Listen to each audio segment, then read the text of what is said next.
What is up, RotoGrinders? Welcome to another edition of FanDuel Friday. We've brought you some NFL content already. We broke down some Thanksgiving NBA and NFL already through some morning grind, and now we're going to give you some strategy breakdown with today's NBA slate. We got 13 games. It's a big one. Not going game by game on this FanDuel Friday show. Like I said, you can check out the morning grind for that one. We're mainly going to talk strategy and the slate as a whole, and then we'll be breaking it down with you throughout the day on the FanDuel Friday page on RotoGrinders on YouTube. You have any questions, ask us there, and I will also be on Crunch Time today breaking down all this news up to lock. But I'm not alone for FanDuel Friday. Today I am with my good friend Andre Alford, Drizzy26. How you doing, man? Another day in paradise. So that's all I can say, Little upset we didn't take nothing down last night. Who would have thought Kirk Cousins would play that well? But nonetheless, we're back here for another day, and that's what it's about. Being ready for another day, for another sport, and to try to take down some tournaments and win some money. Yeah, and this NBA slate is huge today with not only a lot of games, but a lot of injury news as well. And there's a few games in particular that really stand out to me, as well as a few individual spots. So let's start getting to it. As a whole today, Dre, 13 games. What stands out for you initially? Initially, just from this whole 13-game slate is it's more so like looking at here like the value of everyone. Like we have a lot of value already, and there might be even more coming later on. But try to make sure you take advantage and get the right value on this slate, because the last time the slate we had before Thanksgiving, that early value did not turn up and play well. And if you ran like lineups from pretty much 8 o'clock on and game stacks from 8 o'clock on, you're able to make a lot of money potentially. So I think it's just finding that right combo, that right sweet spot, and you'll be good to go to hopefully take down some tournaments and win a lot of money, and even maybe the right mini game stack, I think. Yeah, and so there's a few games I want to touch on in particular before we start talking about a few of the best individual plays and such. We got so many high totals on this slate. So if you like a game that we don't really touch on, that's not necessarily a bad thing. That they absolutely could still end up in a good spot today. But the first one that I want to go to is the New Orleans Pelicans and the Memphis Grizzlies. It's in Memphis. We got a 1-point spread. No CJ McCollum. Trey Murphy is questionable for New Orleans. And on the Memphis side, they are still without Desmond Bane. We got Steven Adams questionable. John Conchar questionable. Already a lot of value on New Orleans. Jose Alvarado looking like one of the best value plays on the slate. And in addition to that, got Jonas Valanciunas at $5,600. We got Brandon Ingram and Zion Williamson without Herb Jones. This is a very interesting spot. Even a guy like Devontae Graham could be very interesting for tournaments today. He just ran the second unit last game, played 27 minutes, and had 30-plus points in his last two. So this is a very interesting team for me. And then you look at the runbacks on Memphis, and there's a lot on the other side that it's tempting to get to as well. Yeah, it is definitely for sure. So the way I would attack this is using, like you said, these guys like Devontae Graham would be someone I would project probably better than what he's projected now. But I think that minutes needs to just be updated here since the lineup is, since you said we're without a couple guys here. Devontae Graham minutes should definitely be more than 18. So I would probably manually adjust that. But I think that he's a fantastic play at that price. Definitely someone that no one's going to really be talking about using in GPP. They was going to play Jose Alvarado. So those guys I like that you mentioned are Alvarado, Graham, Valanciunas, Brandon Ingram. Zion coming down to 8K is interesting. I think he's perfectly fine and a good play. Obviously, he can have a ceiling game, and especially against Memphis, and get Jaren Jackson, in foul trouble. But I just don't know if I'm going to get there based on the position and maybe seeing what other guys I like in that position. But those are the main guys I would be considering that 5.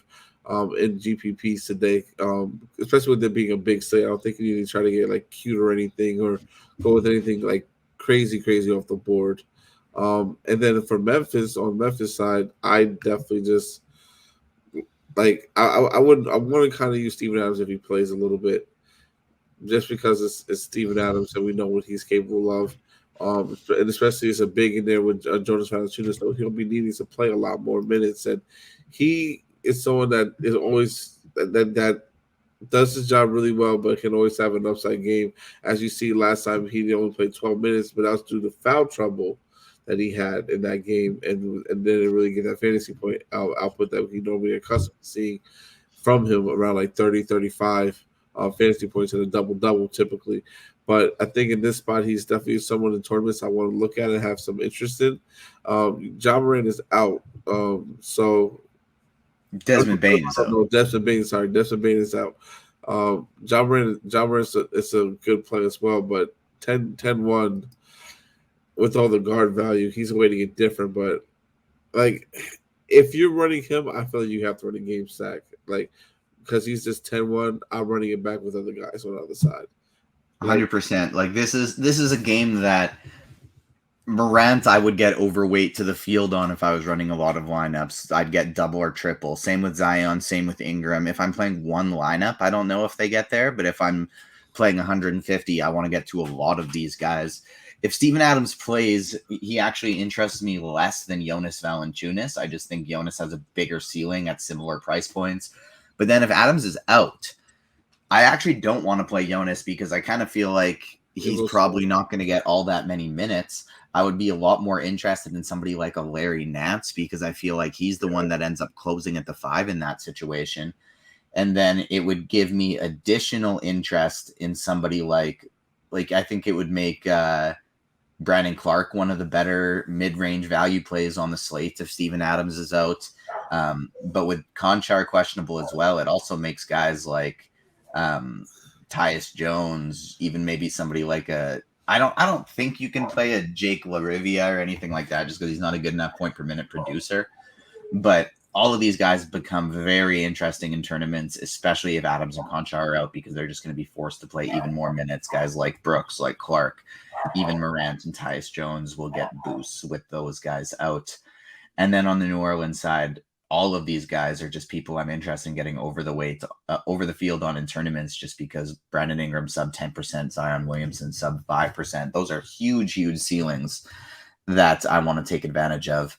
Another game that I want to talk about is also at this 8 o'clock spot, and it's Atlanta and Houston. Now, the team I want to talk about more is the home team, Houston. From Atlanta, it's really just all about Trae Young or DeJounte Murray for me. Maybe I mix in a little bit of Clint Capella. DeAndre Hunter projects as a good value. I just don't really know if he has a ceiling high enough on a 13-game slate. But this Houston side, we have to talk about because they're going to be without Şengün. They're without Eric Gordon. We're projecting them with only 9 players in lineup HQ right now. Tons and tons of value. Guys like Jabari Smith are going to project better than we're used to, but Kevin Porter and Jalen Green are both interesting for tournaments. Terry Eason and Kenyon Martin are 2 of the best values on the slate as it stands. And we also have Bruno Fernando listed as questionable. Now, he's probably going to play. He's somewhat interesting for tournaments if he starts. Garuba's somewhat interesting for tournaments if he starts. But what I will say is, with Fernando, if he is out, Usman Garuba becomes, to me, like the lock button of the slate. That's a tough one. Lock button of the slate? Like 4,200, I get the price point, and it makes sense. And he should play well against his front court, but yeah, I get it and I see it. I do. A power forward, he's at a price point where it's probably too cheap, but we need the upside here in this spot, and he should basically hopefully be able to have it. But I think that they also just have a lot of other options, like you said. Jabari Fernando's out, and you take those 22 minutes from Fernando out, and you add 8 to Garuba, 7 to Kenyon Martin, and 7 to Jabari Smith. But Look what Fernando, happens when you bump Usman Garuba's projection to 30 minutes. okay, but Garuba was, but like, because I was looking at the minutes right now when we were talking about it. And that's what makes me iffy on it. That's a crazy value and crazy projections. But looking at the minutes, he hasn't really got to that point where he's played 30 Because minutes. Şengün is in. True. Şengün's their 5, right? Yeah. And so with Şengün in, he doesn't get that same run because they either run Şengün or they go small. And so with if Bruno Fernando is also out, like right now, I think that 22-minute projection is right, and he is only a tournament flyer. I agree. That 8% is correct. But if Bruno Fernando is out and we split those minutes between Jabari Smith, Usman Garuba, and Kenyon Martin, But isn't Easton more of a for himself? 3-4-ish, but like he's not the 5 they'd run in a small ball. Like it'd be Garuba, Smith, or Martin.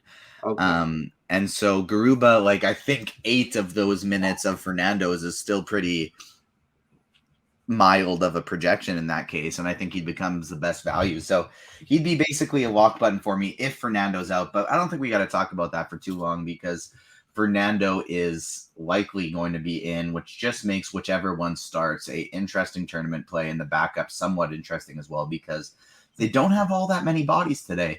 But I think Kenyon Martin is the second most interesting, followed by Tariq Eason as the most interesting. I love him for tournaments. I don't even mind him from a cash game scenario. And I think I'd want to get to at least double that 13% of him today. The last game that I want to spend a lot of time talking about, and then we can each start kind of going on some of our favorite individual plays and strategy for this slate, is Utah and Golden State, the second to last game. We got Mike Conley still out in this one, and a Golden State team that is playing as good of offensive basketball as we've ever seen them play, and as bad of defensive basketball as we have ever seen them play. And so we have a huge total in this one, 8-point spread. But if this game stays somewhat close, I think this could be a slate-breaking game. I like literally all of the options on Utah. Colin Sexton is my favorite. Kelly Olynyk, Lauri Markkanen, Jordan Clarkson, even Jared Vanderbilt and Malik Beasley, I think are all strong plays. But and then you could just look at what you can run back with on this other side. You got Draymond Green is okay, but he projects very well, but I don't know how big his ceiling is. I think he's more of a cash game play, but for me, even still, not somebody I want to get to. Klay Thompson has a big ceiling, and then Steph Curry, one of my favorite tournament payout options on the slate because I think he's going to go overlooked in this spot. Of course, he definitely is going to go overlooked. We already know that. I love Colin Sexton here. It was good to see him play 35 minutes. I was looking at the minutes count to see where he was at. That's excellent to me. I'm not afraid to lock someone like Sexton because first of all, he plays hard, and he on a side like FanDuel, the steals and blocks matter a lot. So he's someone I would make kind of a priority play. I like Jordan Clarkson a lot, even at the 7K price point. I think there's still some meat on the bone for upside here. So I don't mind playing him. I do like marketing. I want to like him a lot. I like him. I figured, do I love him today? Because the only person I'm worried about, like obviously you talk about defensive. We know defensive matchups matter somewhat, but not all the time. But they have guys that can guard marketing, so I might be less inclined to play marketing as much, even though he's at a great price and he's going to take his shots and probably be the leading scorer on this team.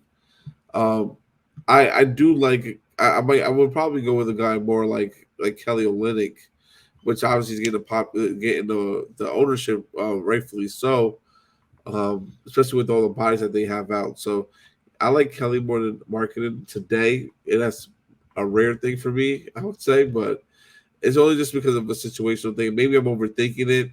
You can tell me if I am, because maybe I am. But I just think that the defense between Wiggins and Draymond really, really will affect marketing more than it will affect anyone else on that team. So I like the matchups though for everyone else on the Utah side. I think they're in a fantastic spot. Other than that, and the Golden State Warriors, Draymond's too cheap, 5'8". Everyone's gonna be playing him, and Steph Curry, like you said, the way he's just been playing lately, it's just phenomenal. And you can't forget about Clay. I think Clay's still in play. 6K is still too cheap for him, and I think he still has some upside here in this spot too.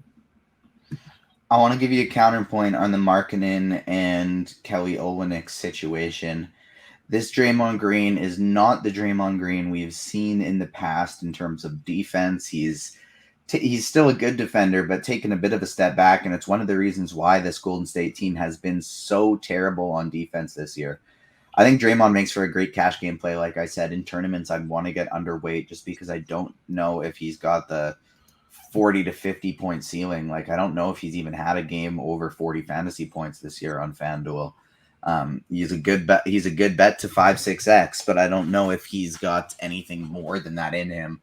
With Lauri Markkanen, we see how often that Golden State loves doing their small ball 5 stuff with Draymond Green, and so somebody like Looney we're worried about may not getting the minutes. So that to me lends to the possibility of somebody like Lauri Markkanen even playing the 5 in this matchup. And with Utah going very small. Now, maybe this is me overthinking it here, but I'm kind of thinking if it's Wiggins or Draymond Green on Lauri Markkanen, well, how tall is Draymond Green? 6'7"? How tall is Andrew Wiggins? 6'8"? Yeah. Lauri's a full 7-footer. And so I don't, as a guy who likes shooting from the outside, I don't think he's going to be that bothered by those guys. But Wiggins has the length. That's the thing. So Wiggins can stay in front of him and get those shots. That's why I said maybe we both overthink from different perspectives. Draymond is strong enough to guard Lauri Markkanen down the post, but Wiggins is long enough to guard him on the perimeter. I just feel like he can just turn around, give a little fadeaway, and hit it right over the top. But they're both good plays. Yeah. Like Lauri Markkanen and Kelly Olynyk, they're both good plays. Yeah. Olynyk is a better point per dollar option, and Lauri Markkanen has a higher raw point ceiling. That's kind of what it comes down to. But outside of these 3 games, like there's so many high total games. We have LA and San Antonio with LeBron questionable. We have Boston and Sacramento. We have Chicago and OKC, which is arguably the most appealing game on the slate, with Shai Gilgeous-Alexander being one of the top spend-up options on the slate, and Zach LaVine being underpriced and one of the better run backs you can give there. What else stands out to you on this slate? And in terms of game stacking, what does that mean to you on a 13-game slate? For me, it mostly means 1 or 2 players on one side and then running it back with another 1 on the other side. If I was playing 150, I'd maybe get some 2-2, 3-2s of like New Orleans, Memphis, Golden State, Utah, and stuff like that. But for the most part, even in these games like Chicago and OKC with a huge total and a close spread, I view that and like I feel like the exposure I want to get to it isn't a full stack as much as it's a LaVine with Shai, DeRozan with Shai, Vucevic with Shai, or Giddey. Like, I don't really want to be going 3 of the the Chicago's big 3 with Giddey and Shai. Maybe if I was running 150, I'd have a lineup like that. But on such a big slate, that just doesn't feel, unless this game goes double, triple overtime, like that just doesn't feel like it would have the upside for everybody to hit on a slate this big.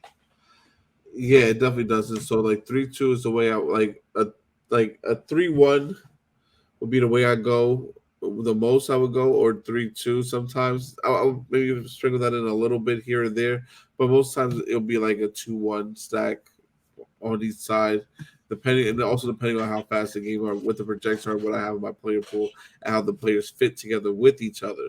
So that's how I would run it out there a lot typically.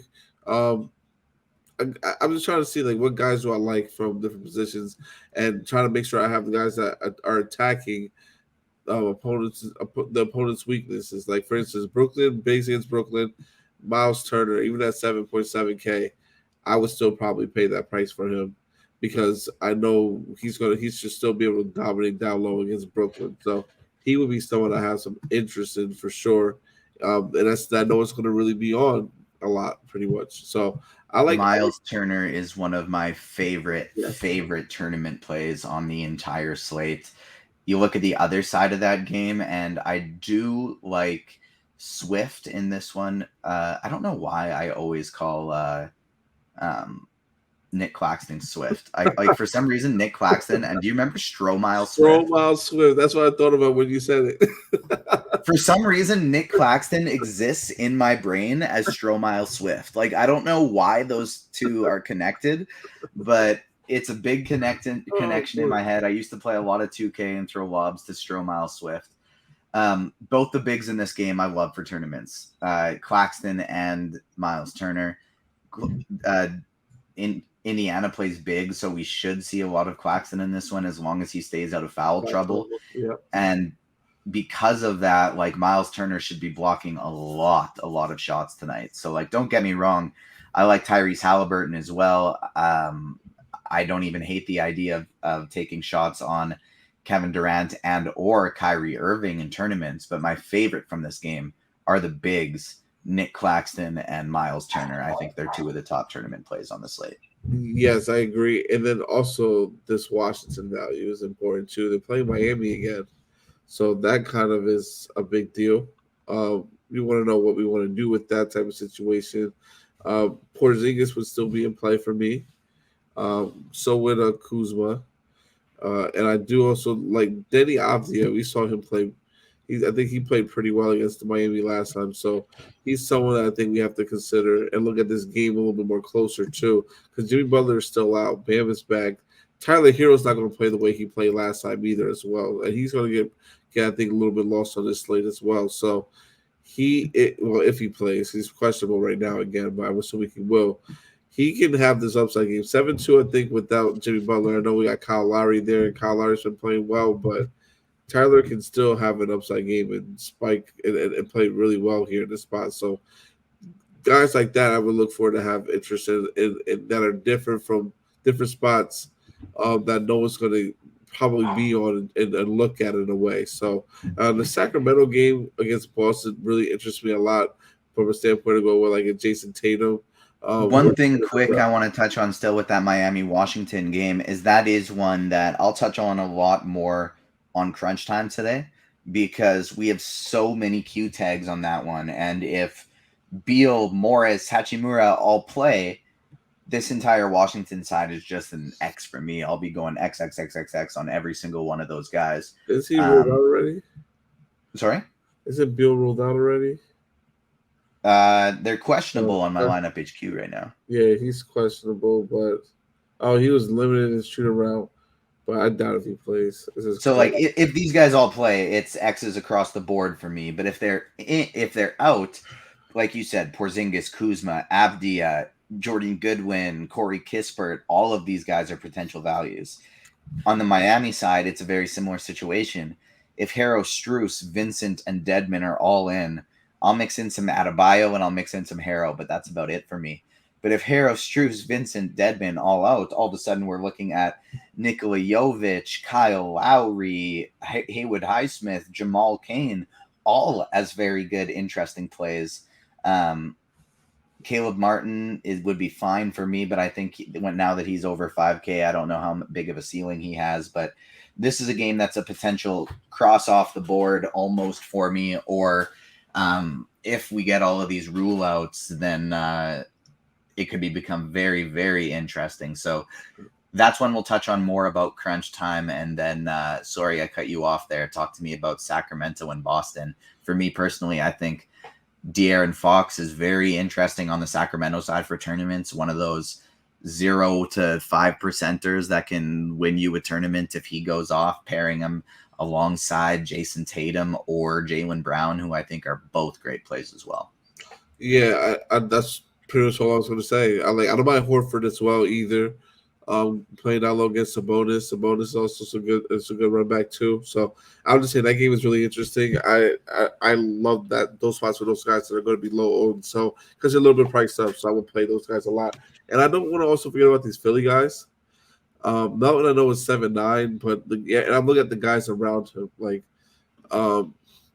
they're just in a different situation. They're playing Orlando and they're still trying to win without Embiid and everyone else playing. So like Melton and Milton still are in play for me, like a lot. Like these guys can definitely have 50 here. So I would be looking at using them as high priority leverages in my tournament lineups as well. If Chris Paul, I believe is out too as well. So Devin Booker again is still going to be someone I want to probably prioritize a lot more than others. And Donovan Mitchell, like this guy, like no matter how much time I don't want to play him, he just finds ways to always play well and put up a lot of points. And in this match against Milwaukee, he has the opportunity to do it here. So he's sort of don't mind taking the shots in a low total. But if you run that back with Giannis, I think you'll be fine potentially for as like a mini game stack. I have no like I can't disagree with anything you said, but for my own personal strategy today, I think I'm going to be leaning more to just Xing out these especially earlier low total games. Like I'll mix in I'm not going to X out completely the Meltons, the Miltons, uh the Garlands, the Mitchells, the Giannis's, and the Drews, but I'm going to be making a max one per team rule on those ones just to make sure I have lots of late swappability. And then in addition to that, like I want to make some rules where like on FanDuel, I like Darius Garland at 8,500 more than a 9,600 Donovan Mitchell. And I'll make a rule that like if I'm playing Garland, I also need Giannis or Drew. If I'm playing Mitchell, I also need Giannis or Drew, and the same Yeah, vice versa. And then that the last game we'll touch on before we get out of here is that Detroit Phoenix one, like you talked about. This is tough for me because yes, Devin Booker is playing a terrible defense without Chris Paul, but this should also be a blowout, and we don't know about this Detroit news yet. If Detroit's fully healthy, maybe they can keep it somewhat close so that the Phoenix guys get a full minute allotment. But we currently have Jaden Ivey questionable, Killian Hayes questionable, and Hamidou Diallo questionable. And so on this Detroit side, if Hayes or Jaden Ivey is out, the other one is probably going to project very well. If they're both out, Alec Burks, Hamidou Diallo, and Corey Joseph are going to look really good. If Diallo is out as well, all of a sudden Corey Joseph and Burks are going to look real good. But how many minutes can Alec Burks play? Because he hasn't played more than 25 minutes yet this year. So this Detroit side is going to be a menace to try and project. But at the same time, it is very reasonable that one of these guys could end up in the optimal lineup. my favorite GPP players from this game. Who is it? One of my favorite GPP, because if I would have played him Wednesday night, I would have won 100 grand. I'm mad because I was going to do it, but I switched to someone else, Nick Batum. But it's Kevin Knox. Kevin Knox has been playing around 20, 25 minutes lately. At 3,500, that's enough right there. If he gives you 30, that's great. If he gives you 25, that's great. And so like to me, I think he's someone that you have to play, especially regardless. Especially I think regardless because he's going to get the minutes lately just because of the injury situation that they have going on. So I think he's a fantastic GPP play that no one is going to play. I think we're a little bit. I mean, I get the 21 minutes that we have him at right now, but I think he's probably get a little bit more than that. But I love him today. I think Knox will be in my lineup if I'm playing even playing one lineup or 150. I would definitely play him for sure. And just try to get well. It'll be easy and well with the field on him. I'll probably be the only one in a tournament with them on there, but I would just try to get as much as I possibly can of him. Um, just so I can maybe fit like an extra stud into your lineup. It helps. It helps with that way too. So that's something that I would be prioritizing and using to my advantage because he'll play regardless whether it's a blowout or meaningful minutes a little bit. So and still have a Devin Booker out there to run it back with. I think it's fine. Or DeAndre Ayton and Payne. Everything you're saying is reasonable, and it's making me want to run 150 lineups tonight. But feel like I should have the discipline. I'm on crunch time today. Whenever I'm on crunch time, the lineups don't turn out how I want them to unless I'm only running 1 to 3. So don't know if I want to be doing that today. I should probably keep discipline and only play that 1 to 3 lineups because it's tough to give the people what they need and also give my lineups the attention they deserve. Last play that I want to touch on a potential value that it made me think of when you brought up Kevin Knox is just in this LA Clippers game. Denver is supposed to be getting healthier here. They've been priced up on FanDuel, so Jokic is very interesting. But outside of him, I don't know if there's much. But on this LA side, they're still going to be without Kawhi Leonard and Paul George, which makes Marcus Morris, Ivica Zubac facing up against Jokic, having to probably play a lot of minutes.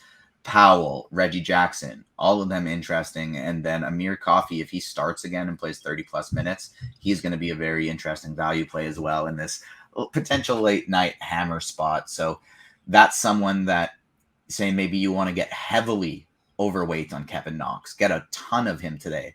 And then if you find out, and play him entirely at the small forward position. And then if you find out all of these Detroit guys are in and maybe he's not going to get as many minutes as you were comfortable with, you still want a little bit of them, but not as much. You can just swap to more Coffee because they're both 3,500. So I think that's a reasonable strategy thing to keep in mind as well. But we're going to get lots of injury news. I'll be breaking it down on Crunch Time. But before that, if you have questions for us, you want to know how our favorite plays have adjusted for tournaments, for optimals, whatever it is, hit us up on the FanDuel Friday page on RotoGrinders. Hit us up on the YouTube comments. Make sure you hit the like button, subscribe, and hit that notification bell if you're watching this on YouTube. And you can also hit us up on Twitter. For myself, TJ_Zwarych5, ZWARYCH. For Dre, it's Drizzy26_DFS. And let us know who the highest scorer on tonight's slate is going to be and how many points they are going to score. And if you answer correctly in those same channels, you want to hit us up on Twitter, drop it on the FanDuel Friday RotoGrinders page or in the YouTube comments. We will, if you're the winner, we will hit you with 1 week free of RG Premium. Even if you already got a premium account, it still discounts it off of your subscription that you already have. So it's a great deal on that one. Make sure you check it out. Dre, do you got anything for the people before we get out of here? No, I love the coffee call. I think that's great. That's definitely the reason why I didn't win, because I should play coffee instead of Batum. Nothing wrong with a little coffee call when you're recording in the AM. Oh, definitely nothing wrong with it at all. That'll do it for this week's FanDuel Friday. Like I said, I'll be back on Crunch Time, but for this show specifically, we will be back next Friday breaking things down for you, courtesy of our sponsor, FanDuel. And you also can check out the FanDuel Friday NFL show, which has been posted for our top NFL picks this week. We've been hot, especially at the receiver position for football lately, Dre and I have. And so make sure you continue that wave and make some money checking out the FanDuel Friday show. That'll do it. We will see you next week. Peace.